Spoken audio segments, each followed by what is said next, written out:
Ghost of Yotei is honestly one of the easiest games to recommend, yet at the same time it's one of the easiest sequels to be disappointed by. Cause on paper this is exactly what I wanted. It looks better, it feels smoother, the combat is more fluid, there's even more stuff to do in the world, and for a while it really does feel like Ghost of Tsushima brought into 2025. So why did I still come away less impressed than I expected?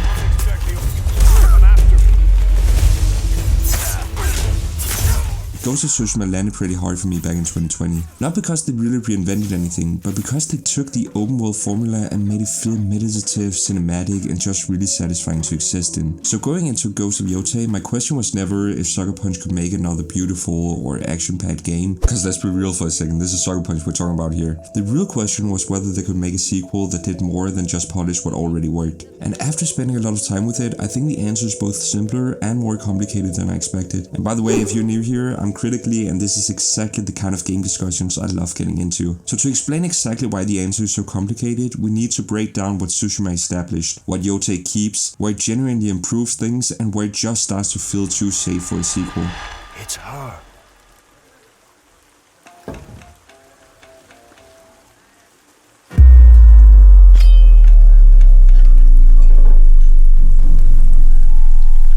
Ghost of Tsushima was the definition of a refined game. It was an incredibly polished version of a cinematic open-world action game. You had the gorgeous world, the clean UI, the guiding wind, side content that didn't feel exhausting, and a combat system that was flashy and satisfying without ever becoming overcomplicated. And on top of that, Tsushima had a much stronger story than I think most people gave it credit for. Because even though the setup was simple, it absolutely worked. Komoda Beach, the samurai get wiped out, Shimura is captured, and Jin has to slowly abandon the values he was raised on just to have a chance of saving his home. That gave the game a kind of built-in tension Yotei just doesn't have. Jin comes from a line of samurai lords. He watched his father get murdered in front of him as a child and froze, and he's haunted by that. So when he starts breaking the code, it doesn't just feel like a gameplay excuse to add stealth and dirty tactics. It feels both personal and costly, and that's a huge reason why Tsushima works so well for me. But there's also the world itself. Tsushima was obviously like the most beautiful game ever released, but the biggest complaint I had with it was that it always felt too empty. You had all this incredible scenery, yet pretty much no one to interact with. And some of the side content, like clearing out bandit camps, just felt way too repetitive. So going into Yotei, I was looking for a sequel that both refined what already worked, addressed what didn't, and gave me that same next-gen feeling Tsushima did. And as you might have guessed, Yotei keeps a lot.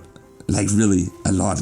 If you play Ghost of Tsushima, you're going to understand Yotei almost right away. The structure is still incredibly familiar, you still have the same broad exploration loop, you still have the same kind of side objectives, you still move through the world in that same rhythm where you head toward one thing and keep getting pulled onto other things on the way. And a lot of the side activities from Tsushima makes a return to Yotei. Shrines, hot springs, bamboo strikes, enemy camps, and side quests are still built in a way that fits right into the world. The guiding wind is also back, and is still the best navigation system I've seen in gaming. You swipe the touchpad, the wind picks up, and it guides you without cluttering the screen. And without the clutter, you're really able to just take in the beauty of your surroundings instead of constantly looking at a small minimap every 10 seconds. But even though Yotei still feels a lot like Tsushima, it really starts to show massive improvement in the way the world itself pulls you around. You alright? My brother lives here, but he's spending too much time with that weaponsmith Hachiro, getting drunk and mouthing off. I told him it'd get him in trouble with the fox spirits. They make people disappear. House looks empty. Why don't I check for you?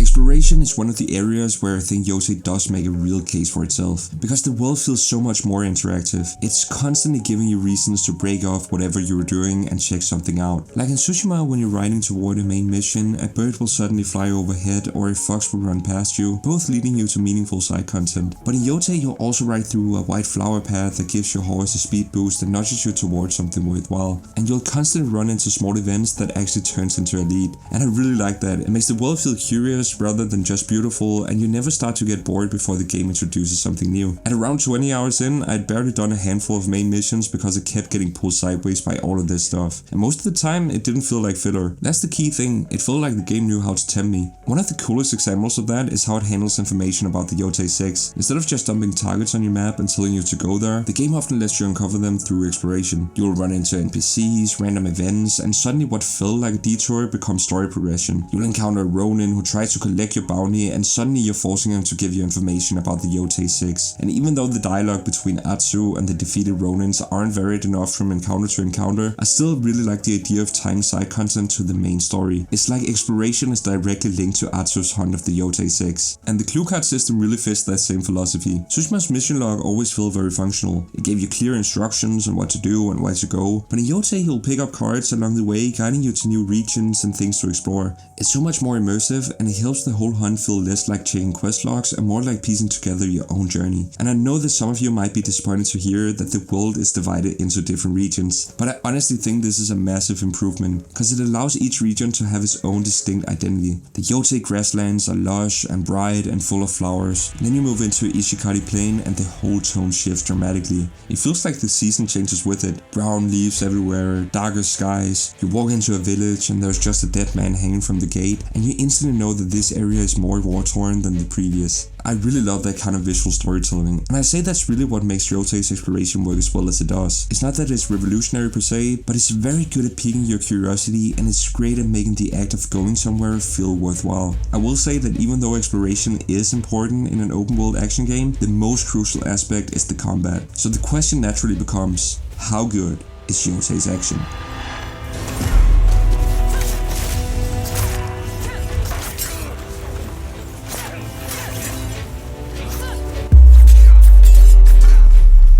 Combat is why I really understood why they had the urge to make a sequel, because it really is better in Yotei. Not because Tsushima's combat was broken and needed saving, but because Yotei expands it in a way that feels meaningful. The biggest change is obvious right away. Tsushima had 1 katana and 4 stances. Yotei gives you 5 distinct weapons instead. Just like different stances counter different enemies in Tsushima, different weapons counter different enemy types in Yotei. So you constantly have to change your actual tool depending on who's in front of you. And while it absolutely has a rock paper scissors structure to it, it still feels more dynamic because the weapons have their own personalities. You still have the standard katana that's both quick and versatile. You have the dual katanas that just lets you unload on people. You have a chain and sickle weapon called Kusarigama that lets you hit multiple enemies or pull them from a distance. You have a Yari, which is a spear that gives you extra reach and is great at keeping enemies at a distance. And finally, you have a big ass sword called Odachi that just feels absolutely brutal to use. It's not like this changes the combat drastically, but it's way more fun to be able to actually wield different weapons instead of just changing your stance. But on top of that, Yotei throws way more tools at you. You can disarm enemies now, you can pick up dropped weapons and throw them back at people to one-shot them. My name is Maximus Decimus Meridius. It's over 9,000! And it's honestly such a satisfying mechanic when you remember which button to press.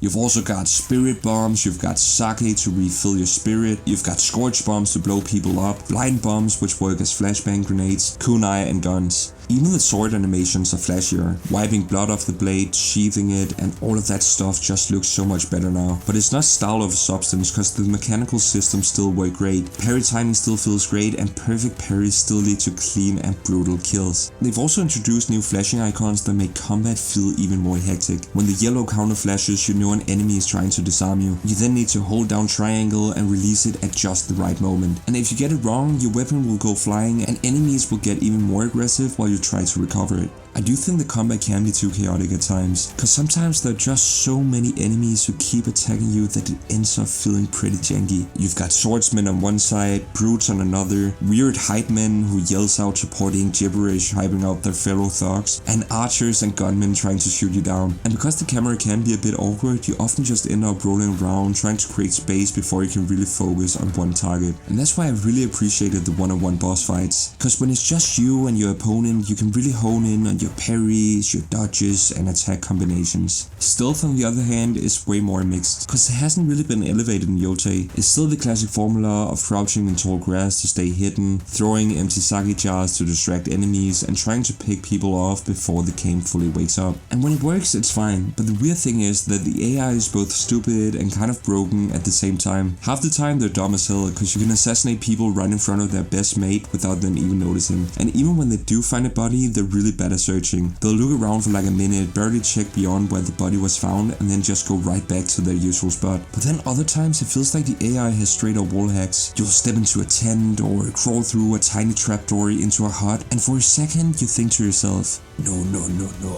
Could it be? Am I Ethan Hunt? President has initiated Ghost Protocol. But then someone standing 20 meters from the tent is just instantly alerted. It's like, bro, why even have the tents?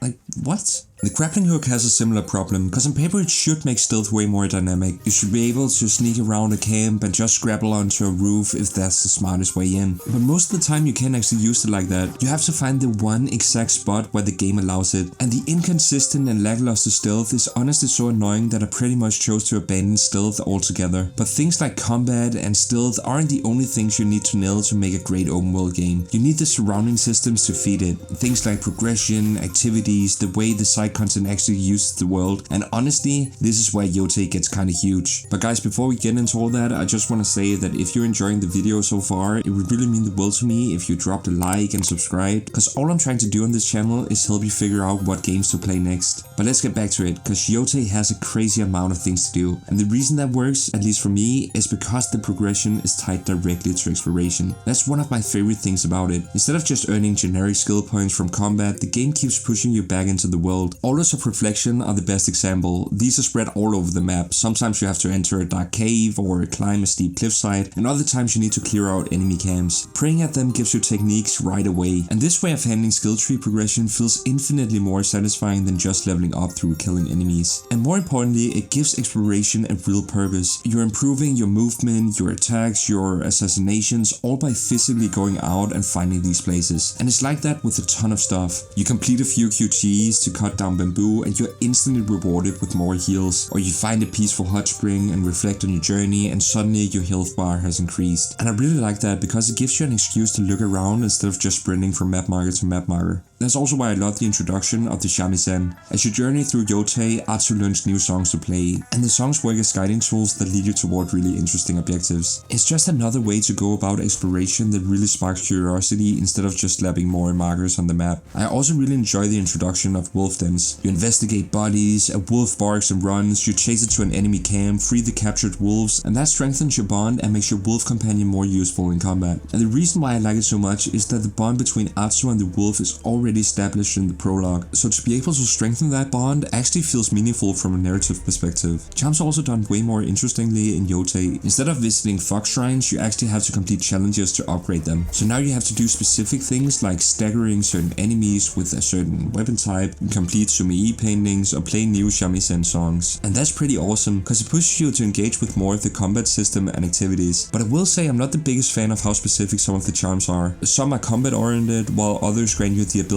to loot more resources. And that's great and all, but having to constantly swap between them gets pretty annoying pretty quickly. And I do think the itemization is one of the game's missed opportunities. Upgrading your weapon, for example, mostly just means your numbers go up. And that's really a shame because it doesn't allow us to create builds that feels vastly different from one another. And I don't mean that we should get rid of certain weapons since the entire combat system revolves around the rock paper scissors swapping, but having the ability to create something like a poison build or a flame build where Atsu ignites her weapons would have been so fucking cool. And more importantly, it would have made every replay feel completely new and interesting. The same thing kinda happens with the skill trees. To the game's credit, there are a lot of skill trees to choose from, but unless you actively seek out altars of reflection, you don't really get skill points very fast. So having to decide which weapon you want to dump a single point into feels very lackluster. Cause since the combat system forces you to use more or less all of your weapons in every single encounter, it feels way too slow to upgrade one weapon at a time. But I will say that where Yotei really makes up ground is in the side activities themselves. The tales, for example, are great. They don't start from a big quest board. You meet someone, something happens, and suddenly you're in a story. Some are short, some are much longer, and some even get full motion captured cutscenes. It really shows that Sucker Punch actually cares about making optional content feel worthwhile. But the mythic tales are even better. There are 7 of them, 1 in each region, and they feel like actual events. Sometimes you'll track wind chimes into the wilderness, other times you'll explore haunted estates searching for hidden keys, and they all build towards some of the most epic duels in the entire game. Bounties are maybe the most addictive part though. They really fit Atsu's mercenary identity, and most importantly, they don't feel like lazy checklist filler. You actually track these people down. You can get clues from locals, stumble into their camp, or get pulled into something unpredictable on the road. And the little stories attached to them really go a long way. So instead of just feeling like forgettable busy work, the bounties feel well crafted, and they always erupt into these epic boss battles that actually stick with you after you've completed them. The way you introduce the new weapons is also really cool. Instead of just finding them in treasure chests or by looting fallen enemies. You actually have to seek out weapon masters who will teach Atsu how to wield them, and it really adds weight to the unlock. You have to undergo training with the master, and it always ends with a quest where you have to use your weapon in combat. I really enjoyed all of the master quests, but I would have loved a curveball or a twist, just something to make each one feel truly unique. But by the time I got deep into all that stuff, the game had already given me plenty of reasons to keep playing. Unfortunately, as far as the story goes, I think a lot of you will find it pretty disappointing.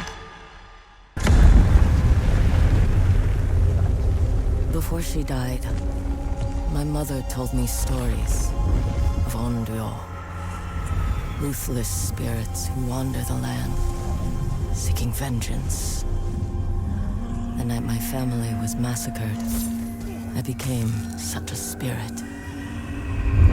The story is definitely where my feelings on Yotei are the most mixed, cause the story is fine, at times it's actually really good, but even though Tsushima's storytelling wasn't anything absolutely crazy like in God of War or The Witcher, they still delivered a way more engaging narrative than Yotei's. Yotei starts off pretty fucking great, to be honest. It opens exactly like a Tarantino movie. Atsu as a child, her family lying dead on the ground, rain pouring down, the entire house engulfed in flames, and then the leader of the Yotei 6, Lord Saito, appears on screen. He towers over her, he grabs his sword, he stabs her and leaves her to die along her family. It sets the tone perfectly, cause you instantly know that this is going to be a revenge story filled with violence and chaos, where Atsu will do whatever it takes to hunt down the Yotei 6.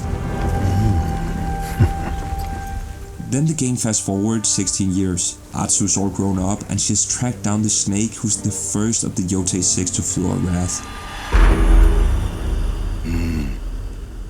Well, are you going to give me a line?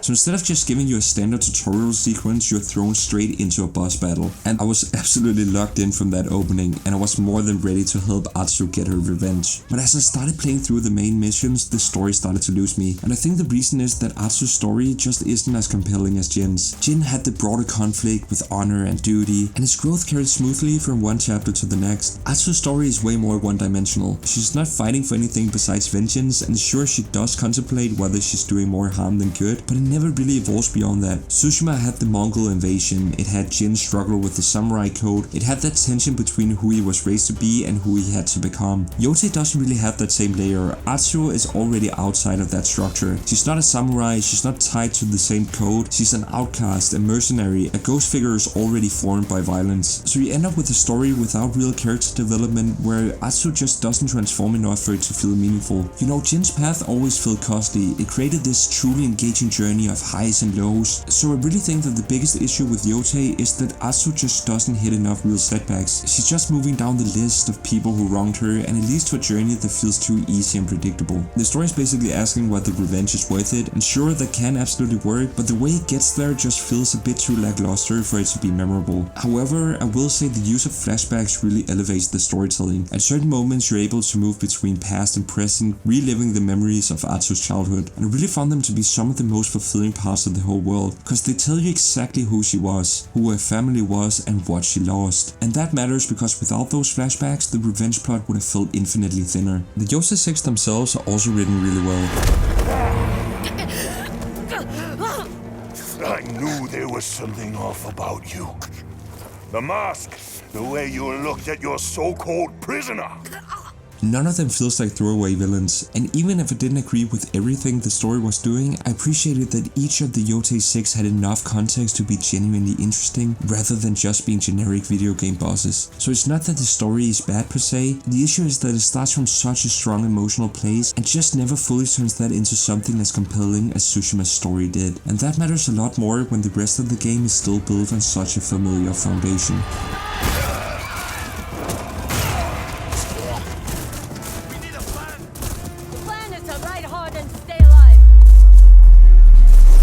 Both the immersion and the way you interact with Yotei's world are really interesting, because it's where the game both clearly improves and exposes its limits. And I think one of the biggest improvements is in the in-world population. The world feels much less empty than Tsushima did. There are more NPCs just roaming about in the world. You'll run into them when you're riding down a path, and they'll often stop you to give you a hint or ask for your help, or maybe just try to sell you items. The villages also feel way more alive. They're more populated, and there's almost always someone to talk to. Maybe a merchant, a quest giver, or simply someone who anyone wants to play Zunihajiki, which is a sort of coin flicking game. And I gotta say, it's actually pretty fun. You're essentially flicking coins to try and hit the other coins that are laid out on the table. It's kind of like a pool mini game, and it's actually a pretty good way to earn money in the game. But yeah, there's just basically more signs of life in general. And that honestly goes such a long way, cause Tsushima always felt pretty lonely. Like, it was so unbelievably beautiful, but there were just no NPCs around. And man, the graphics in Yotei are really taken to the next level. The fields, the flowers, the sunlight pushing through branches, the storms rolling in, the rain hammering down, the leaves in the air, the reflection in rivers. It's honestly pretty absurd. I was absolutely in awe of the graphics in Horizon Forbidden West, but Yotei might be the most impressive looking game I've ever seen. And remember, the footage you're seeing here is captured on a PS5 in performance mode with heavy compression from YouTube. The world is also so colorful and detailed that I kept stopping over and over to just take it all in.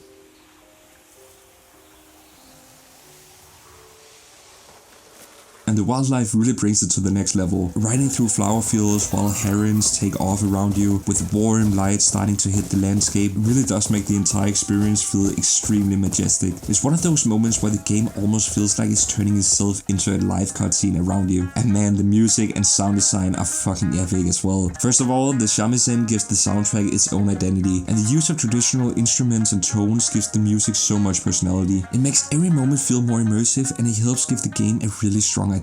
But the sound design is just straight up excellent as well.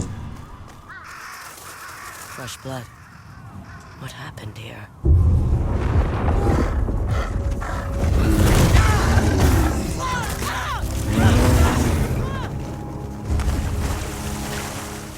Wind, footsteps across different surfaces, the sound of your sword cutting into someone, clashing against another blade, the sheathing, all of it just feels sharp and natural. Voice acting, however, is a bit more mixed for me. I played it in English, and I think the cast did a great job overall. Erika Ishii as Atsu is especially strong, so I don't have anything bad to say about her performance, because you can really feel the anger and the sadness and the need for vengeance. But where it does get rougher is in the accent direction. Obviously, having Japanese accents in a Japanese world is fitting. But bro, some of the accents, they're so exaggerated that they end up sounding exactly like Mr. Takayama from South Park.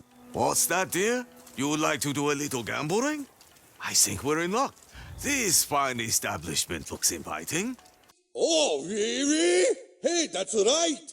If you look at map, you can see. And maybe I'm just cooked, but to me it just sounds so forced that it takes away from the seriousness of the scenes. But I will say it is pretty rare, and most of the voice actors do a great job of not over-exaggerating the accent. Cutscenes are also strangely uneven. At their best, they look straight up fantastic. The big set pieces really do feel like they're out of a blockbuster movie. But other times the presentation just gets pretty awkward. It'll sometimes just cut to black repeatedly between little pieces of dialogue. So you have these really awkward pauses in between each line where you have to wait for it to fade in and out of black before the other character decides to respond. And there are even moments where the transitions stutter and show the wrong angle for a split second before setting into the next cutscene. It's actually really unfortunate because it constantly pulled me out of the immersion and made me notice the machinery underneath it all. And then there's the interaction side of the world, which is where Yotei really exposes its limits. Because despite the world feeling more alive, I really can't fathom how few NPC interactions there actually are. There are more people, yes, but you can barely talk to them. And that's absolutely crazy in 2025 with such a massive budget. I would have loved something like the greed or antagonize system in Red Dead 2. That kind of feature goes such a long way in making the world feel reactive. Instead, I kept running into moments where the world looked like it should respond to me and just kinda didn't. So gassy right now. What did I eat last night? Most NPCs will drop a one-liner as you approach them. They came across a bounty post of Atsu out in the wild, and a man was just sitting next to it. So I thought, okay, he gotta have something to say to me. Like maybe he wants to collect my bounty, warn me, or just something. Instead, he just kept sitting there in complete silence. So I kept going up to him over and over just to get some reaction. And finally, I got him to say, "Hello, stranger." Hello, stranger. Stranger who? Stranger me? Before going right back to staring into space. And it's just the kind of thing that reminds you that the world around you is more about looking pretty than actually reacting to your existence in it. The camp visitors are another example of this. It's actually a really cool idea to have merchants show up at your camp so you avoid having to constantly fast travel back and forth to get the next upgrade or item. But the execution is just too repetitive. You get the same walk up, you get the same sitting position, and the same exact close up of Atsu reaching for your weapon, and it very quickly starts to feel both copy pasted and superficial. superficial. Having said that, I really think they nailed the way merchants just wander around the world and stop you as you approach to see if you want to trade. That's the exact dynamic touch that makes the world feel alive. I just wish they would have done more of that throughout the rest of the game. But having said all that, where do I actually land on it? Honestly, I think Yotei is one of the clearest examples I've seen in a while of a sequel choosing refinement over reinvention. And I really don't mean that as a diss, that's what it is. It takes the Tsushima foundation and improves a lot of the things surrounding it. The combat is better, the progression is more satisfying, the side content is stronger, the world is denser, the presentation is more immersive, and in a lot of ways that absolutely works. But the reason I still came away less impressed than I expected is that I never really stopped feeling how close this whole thing still is to Tsushima. And when a sequel stays this close to the original, the places where it falls short become way more noticeable. For me, the biggest one is the story, because if you're bringing me back into a structure this familiar, then I need one of two things. Either I need a story that really grabs me, or I need a bigger design swing that makes the whole thing feel fresh, and Yotei doesn't really give me either of those. What it gives me instead is a better playing version of something I already liked, and depending on what you want from a sequel, that's either more than enough or it's going to leave you a bit underwhelmed. So yeah, Ghost of Yotei is a good enough sequel, it's just not really a bold one.